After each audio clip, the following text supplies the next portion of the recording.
জলসা শুনতে কুটুম এসছে, বিয়াই এসছে, বিয়ান এসছে, তো বললে কালকে থেকে যাও বিয়াই। সকালবেলায় গেছে ইলেম বাজারে মুরগির মাংস কিনবে।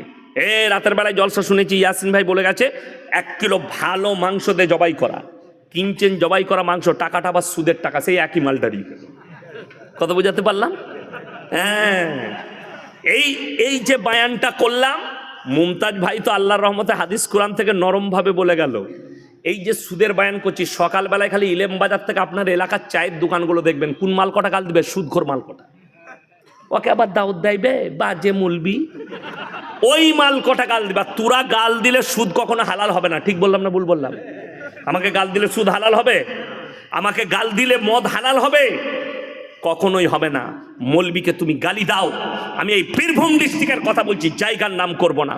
ইমাম সাহেব জুম্মার দিনে সুদের বায়ান করেছে, রাতের বেলায় গিয়ে ইমামকে হুমকি